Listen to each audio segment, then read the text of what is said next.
Paz do Senhor, bom dia.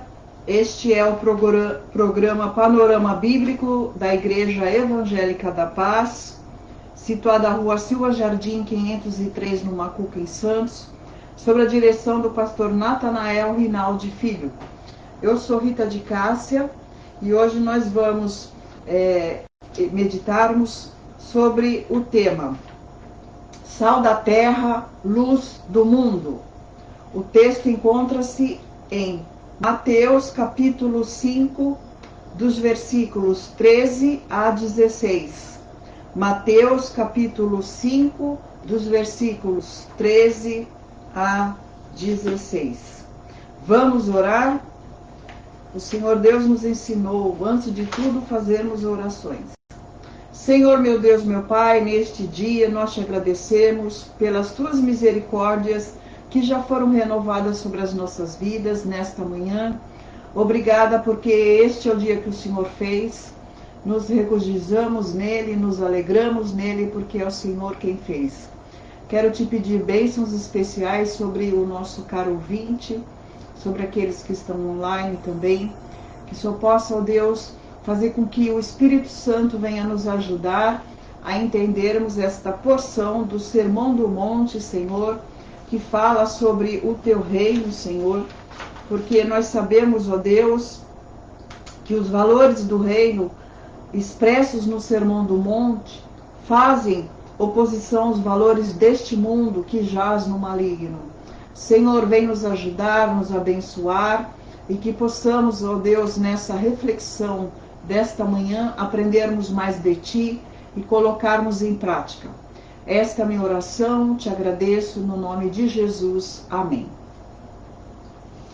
Vamos ler Mateus capítulo 5, dos versículos 13 a 16.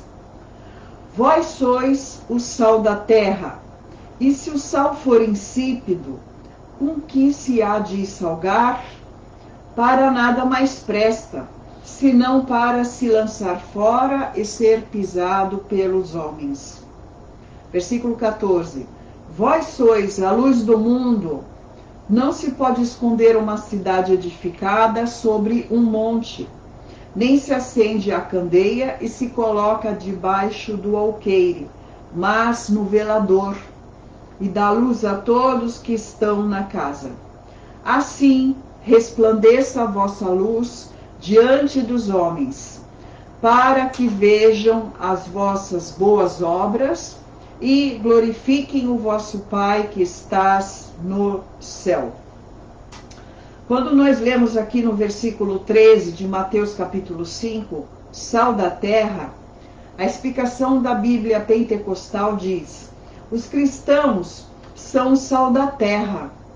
Dois dos valores do sal são o sabor e o poder de preservar da corrupção. O cristão e a igreja, portanto, devem ser exemplos para o mundo e, ao mesmo tempo, militarem contra o mal e a corrupção na sociedade. Glória a Deus. Vamos continuar então. Enfatizaremos hoje o papel do sal e luz que o cristão deve ter no mundo. Não basta denominar-se cristão, mas sim fazer a diferença no lugar onde vivemos. Por isso, tomaremos duas metáforas, pelas quais Jesus ensinou a respeito da relevância de seus discípulos no mundo: o sal e a luz. Como esta ilumina o lugar das trevas e aquela tempera e conserva o alimento, somos chamados para influenciar o mundo. O sal tempera e conserva. Na Bíblia, a palavra sal aparece como substância branca usada como tempero, remédio e conservante. No grego bíblico, há pelo menos 4 significados para a palavra alas, substantivo neutro para o sal. Primeiro, como tempero. Segundo, como substância fertilizante para a terra arável. E terceiro, como substância que conserva os alimentos da deterioração. E por último, quarto, como sabedoria e graça no discurso. Vamos ler isso em Colossenses 4, versículo 6. A vossa palavra seja sempre agradável, temperada com sal, para que saibais como vos convém responder a cada um. Então, a conversa do crente, ela deve ser agradável, cativante, amável e graciosa. A importância do sal. Podemos dizer que o sal tem a função de dar sabor, pois um alimento na medida certa de sal é saboroso. Esta função simboliza a vida moderna, equilibrada, de modo que traz uma ideia de boa influência do crente sobre o mundo. Outra função do sal é de preservar o alimento da deterioração. Quando não havia tecnologia de refrigeração, preservava-se a carne esfregando-a no sal e deixando-a de salmoura. Essa função traz uma ideia de oposição ao mundo, pois os cristãos como sal são esfregados no mundo em processo de apodrecimento moral e espiritual. O cristão como sal. Como cristãos, devemos influenciar o mundo que se encontra em estado de podridão espiritual. Nesse aspecto, o cristão deve expressar os valores morais e espirituais do Evangelho em sua vida, opondo-se aos valores do mundo. Não esqueçamos, portanto, de nossa identidade verdadeira na relação que temos com este mundo, de acordo com as palavras de nosso Senhor. Vós sois o sal da terra. O sal tem as funções respectivas de dar sabor e conservar alimentos. À luz dessa imagem, somos chamados a influenciar a sociedade. A luz ilumina lugares de trevas, conceito físico e metafórico. A luz procede dos corpos celestes, luz própria, estrelas, e refletida, lua e planetas, que traz claridade e, por isso, é capaz de iluminar os objetos e torná-los visíveis. Assim, a lâmpada emite luz. Enfim, a luz ilumina tudo e, portanto, não deixa lugar para as trevas. Do ponto de vista bíblico, a luz pode ser aplicada metaforicamente a Deus. Isso encontra-se em Salmos 104, versículo 2. Ele cobre-se de luz como de uma veste, estende os céus como uma cortina. Falando-se de Deus. Falando-se de Jesus Cristo. João capítulo 1, versículos 4 a 5. Nele estava a vida, e a vida era a luz dos homens. Versículo 5. E a luz resplandece nas trevas, e as trevas não a compreenderam. No versículo 4, entendemos que sua luz era a luz para todos. Isto é, a verdade de Deus, sua natureza, propósito e poder tornam-se disponíveis a todos por meio dele, Jesus Cristo. A palavra de Deus, Salmos 119, versículo 105. Lâmpada para os meus pés é a tua palavra, e luz para o meu caminho. Aos discípulos de Cristo, Mateus 5, versículo 14.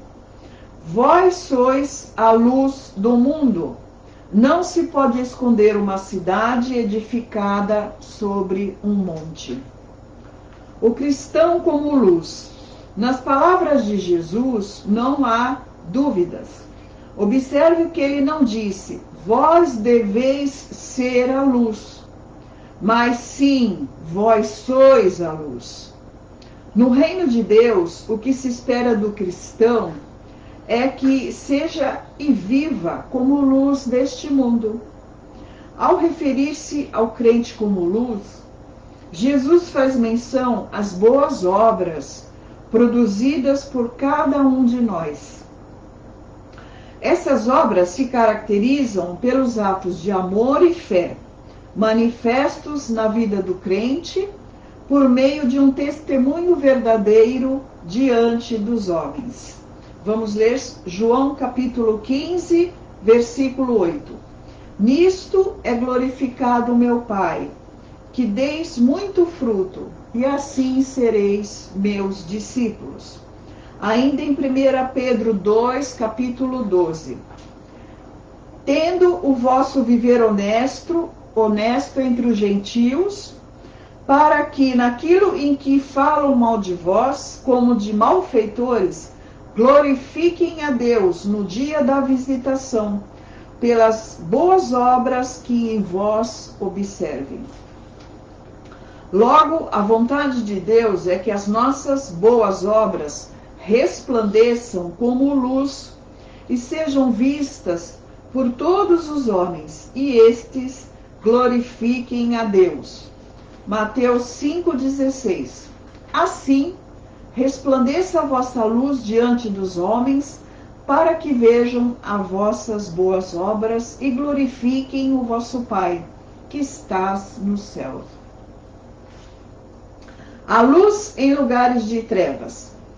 Quando disse que não se pode esconder uma cidade edificada sobre o monte, Jesus referia-se à impossibilidade de esconder o brilho da luz. No reino de Deus, cada crente é uma luz que brilha no mundo o tempo todo. Nesse sentido, a natureza de quem passou pelo novo nascimento é espalhar a luz do mundo, por meio da própria vida. Por isso, o crente deve estar no lugar para o qual foi chamado, fazendo brilhar a luz por intermédio da boa obra. Lucas 8,16. E ninguém acendendo uma candeia, a cobre com algum vaso ou põe debaixo da cama, mas põe-se no velador, para que os que entram vejam a luz.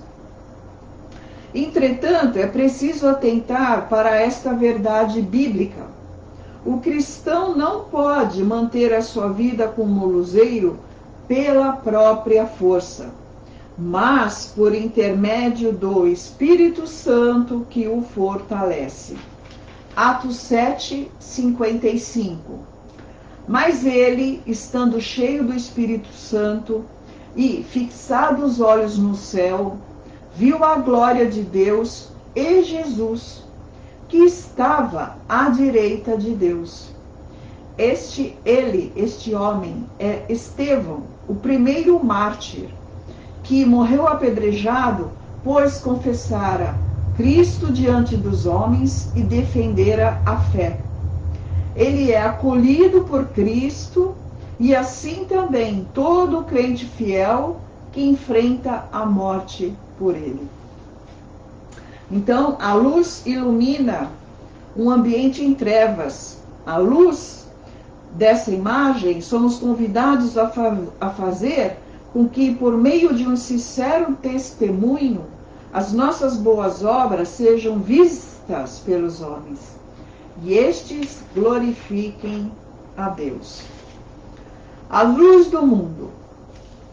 As cidades antigas eram construídas com calcário branco e desta forma reluziam como a luz do sol. Lâmpadas eram mantidas acesas nas casas durante toda a noite, dispostas em lugares altos. As duas imagens nos lembram de que a luz não deve ficar escondida. Cristo deixa claro sua analogia. Os atos justos dos cidadãos são as luzes que fazem o reino visível a todos. Uma vez mais, nós vemos que o reino dos céus é um reino interior, que pode ser visto e deve ser procurado em todos os seus cidadãos. E os discípulos que influenciam sendo sal. O sal não aparece, pois atua de maneira oculta e silenciosa. Essa referência nos ensina que, antes de testemunharmos publicamente, é preciso renovar o homem interior. 2 Coríntios 4,16. Por isso não desfalecemos, mas, ainda que o nosso homem exterior se corrompa, o interior, contudo, se renova de dia em dia. Ou seja, antes de propagar uma mensagem pública, ela precisa ser verdadeira dentro de nós. Nesse sentido, o nosso testemunho não será vacilante. Assim, o sal poderá estar fora do saleiro, espalhando-se por todo o mundo. Os discípulos que influenciam sendo luz. Como luz, o cristão deve brilhar na família, na escola ou na universidade, no trabalho e em toda a sociedade. Os seguidores de Jesus não podem se esconder. Eles são chamados a andar na luz, como na luz Deus está. 1 João capítulo 1, versículo 7. Mas, se andarmos na luz, como Ele na luz está, temos comunhão uns com os outros. E o sangue de Jesus Cristo, seu Filho, nos purifica de todo o pecado.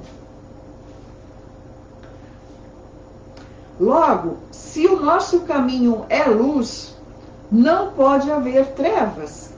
Nesse caminho não há lugar para escuridão, pois o caminho de Deus é de luz, que reflete sobre a sua palavra. Salmo 119, versículo 5.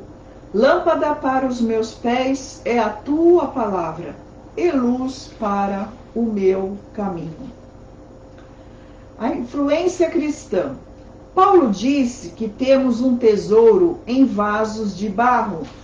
2 Coríntios 4, 7. Temos, porém, este tesouro em vasos de barro, para que a excelência do poder seja de Deus e não de nós. Esse tesouro é a verdade do Evangelho. Nós devemos portá-la como bandeira no mundo que inteiramente jaz no maligno. 1 João 5,19. Sabemos que somos de Deus e que todo mundo está no maligno. Vamos ver um pouquinho mais aqui. Um pouquinho mais sobre o que fala este versículo. Eu achei muito interessante aqui da Bíblia Pentecostal.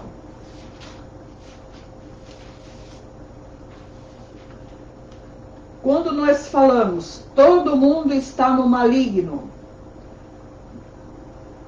nunca compreenderemos adequadamente o Novo Testamento, a não ser que reconheçamos o fato subjacente nele de que Satanás é o Deus, letra minúscula, deste mundo.